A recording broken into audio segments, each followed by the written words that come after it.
तो दोस्तों, old is gold में आपका स्वागत। सत्य घटनाओं पर आधारित एपिसोड नंबर 11 में दे चुका था आपको। आज एपिसोड नंबर 12 तो मैं मेरे दोनों मित्र पाचोरा के अंदर गुड़ बेचने वाले की मुड्डियों पे बैठ गए। ऐसी मैकी खुशबू आ रही थी गुड़ की, इच्छा करती कि तोड़ तोड़ के खा लें। अब उस सेठ का मुंह में कुछ समझ गया तो उसने कहा, चखो हमारा, देखो ये गुड़ कितना अच्छा है, चखो आप। तो नेकी और पूछ तो हमने थोड़ा थोड़ा तोड़ के वहीं गुड़ खाया। मज़ा आया गुड़ का। फिर कहा, हमारे साथ पत्तू ही जाते हैं कि यहाँ 2 लड़कों की आवश्यकता है। वो भाग गए पहले।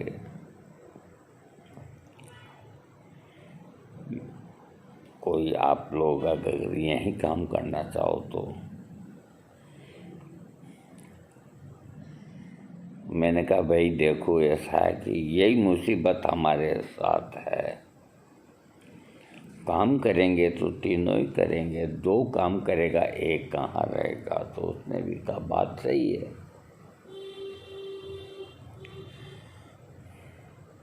नीचे गुड़ की दुकान और ऊपर मकान पहले इसी तरह हुआ करते थे, अब नहीं होते हैं, या कहीं होते हैं तो मुझे मालूम नहीं। तो बैठे बैठे मुड्डी पे पैर अखड़ने लगे हैं। तो हमने कहा कि हम थोड़ा फ्रेश होके आ जाते हैं, बाथरूम और पेशाब कर। कहाँ जाओ? पतुरा जी बैठे थे। हम वहाँ से उठ के, सामने कोई सरकारी होता दीवार में। नित्य कर्म तो आदमी को करने ही होंगे, कहीं भी करो। जब मैं वापस मुड़ा दुकान की तरफ तो ऊपर के बरंडे में मेरे को एक झलक सी दिखाई दी।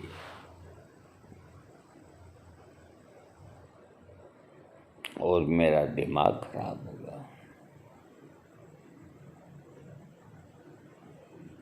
ये बनिए जो दुकान करते हैं, कोई कैसे ही हैं, कोई कैसे ही हैं, खूबसूरत नहीं है, इंसान भले हैं।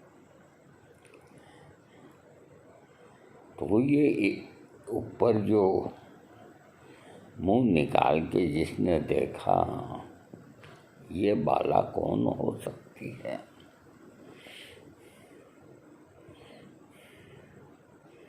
कैसे पता लगाएं?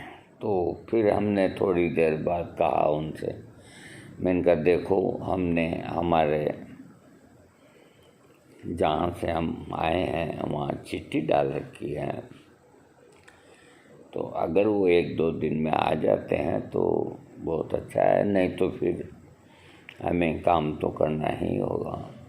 करने आपका जब मन करे, जब भी आप आ जाना, ठीक है। तो गुड़ वाला पत्तू हीरा के जान पहचान का था। पत्तू हीरा फिर हमें एक होटल में ले गए। बढ़िया कचौरियाँ, दही बड़े और सब खूब डट के खिलाया पिलाया। वो समझ गया कि ये अच्छे परिवारों से हैं, तो हम पास ही बैठे थे, खाना खा रहे थे। एक टेबल लगी हुई थी लकड़ी की, उधर बेंच लग रही, इधर बेंच लग रही। खाना खाना खाना ही होता है, हर चीज़ शुद्ध होती थी उस ज़माने में। दही बड़े भी आए, वो भी आए, खाए पिए। तो फिर मैंने उनसे कहा, फत्तू जी से मैंने कहा, फत्तू जी एक बात बताओ, हाँ, आपकी आमदनी क्या है, कैसे होती है, क्या काम करते हो आप रेलवे में? तो उन्होंने बताया उस वक़्त, देखो हम पूरा समझते नहीं, आप में से कोई ना कोई समझ जाएंगे, और वो लोग तो ज़रूर समझेंगे जो रेलवे के अंदर संलग्न हैं या जुड़े हुए हैं या रह चुके हैं या रिटायर्ड हैं, कि मैं गोले बनाता हूँ। तो इधर से कोई ट्रेन आती है तो एक गोला उसको पकड़ा देता हूँ, वो जो गोला ले देता है उसको रख लेता हूँ। तो हमारे समझ में ये गोले वाली बात आई नहीं, कि चलो तुमको दिखाता हूँ। तुम गए तो इतना बड़ा गोला जिससे बंधा हुआ था जंजीर, यही काम के इसको बनाने की कला ही है, रोज बनाना पड़ता है, बाद में बिखर जाता है ये। ठीक, कौन सी क्या कर, ठीक है। फिर मैंने कहा अब रात को घर पे सो, खाना वाना खा ही रखा। सूर्योदय प्रस्थान को हुए, हम घर पहुँचे। नंबर 2 वाली बाहर ही बैठी, हमें देख के वो इतनी खुश हुई जैसे कोई उसके परिवार के कोई आए हैं। वो खुशी कुछ क्षणों तक उसके चेहरे पे हमने पढ़ी, और कि चाय लाऊं, खाना खाया है, हम चाय थोड़ी देर में ले आना। तो फतूरा ने कहा कि आप यहाँ आराम करो, पंखा चल रहा है। इतनी गर्मी हमें उस उम्र में लगती नहीं थी। कुल मिलाकर के हम ये जानते ही नहीं थे कि गर्मी क्या होती है, सर्दी क्या होती है। ये तो अब जानते हैं। ये देखो ऐसी चल रहा है तो भी आपके सामने, क्योंकि सब एक वो भजन है जिसमें कहा है ना कि तुलसी नर का क्या बड़ा, समय बड़ा बलवान। तुलसी नर का क्या बड़ा, समय बड़ा बलवान। काबा लूटी गोपियाँ, वही अर्जुन वही बान। पांडवों के देखते देखते ही सारी गोपिकाओं को पकड़ पकड़ के ले गए लोग, कोई अपने यहाँ डाल दी, कोई अपने यहाँ डाल दी। अर्जुन को गुस्सा आया।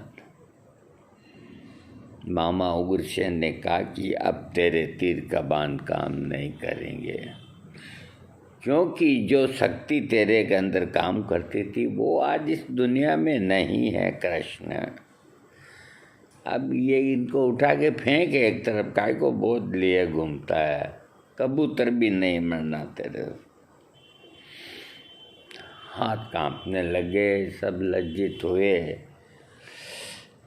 ये प्रसंग फिर कभी तो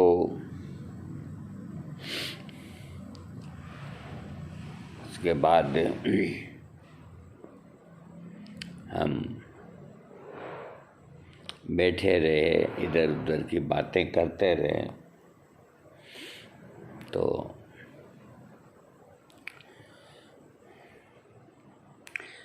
छोटी छोटी इस तरह की लाइटें, ये एक में बल्ब था, एक में वो ऐसी वो थी, ढीबरी बोलते थे, ढीबरी ढीबरी। नंबर 2 आई, कोई चाय ले आऊं? तो मेरे दोनों दोस्तों ने कहा थोड़ा हम बाजार फ्रेश हो जाते हैं, यूँ घूम के आते हैं, रेलवे पे टहल के आते हैं। बाजार कौन सा, वही रेलवे बाजार। टहलने आए, हाथ में चाय लेके वो बैठी, हम बैठे। हम कभी प्याली को देखते, कभी उसको देखते। हमारे दिल में एक ख्याल आता कि इस कच्चड़ के अंदर, इस वीराने में कैसी बहार, इस कीचड़ में ये कमल कहाँ से आया। मैंने धीरे से कहा कि हम कुछ पूछना चाहते हैं। हाँ पूछो। ये जो फत्तू हीरा जी कौन है, क्या जाति है, और आपका इनका क्या संबंध है?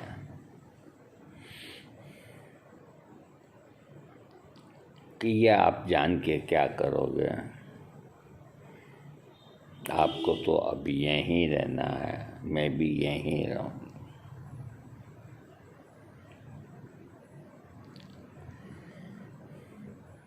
मैंने कहा क्यों, यहाँ क्या तकलीफ है, तुम क्यों यहाँ से जाना चाहती हो?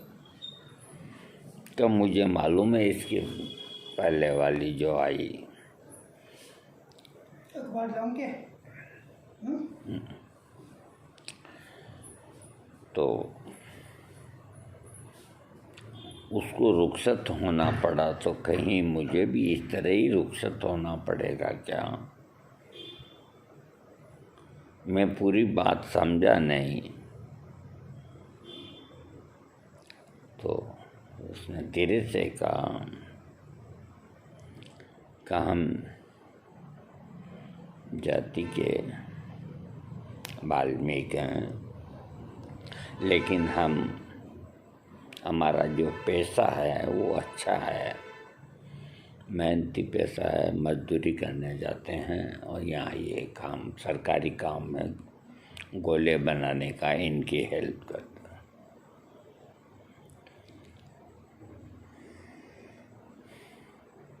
मैंने कहा तुम इतने सुंदर क्यों हो? 1 मिनट के अंदर वो उठ करके अंदर भाग गई। हम घबरा गए। हमने अपना आज का मोबाइल बंद कर दिया। आपको वेट करना पड़ेगा कि आगे जा कर के क्या होता है, किस तरह होता है। जो चीज़ बता रहा हूँ वो बिल्कुल सत्य है। और कोई चीज़ को सुंदर जामा पहनाने के लिए अपनी ओर से उसके कपड़े थोड़े ठीक ठाक कर देने में कोई दोष नहीं। थैंक्स।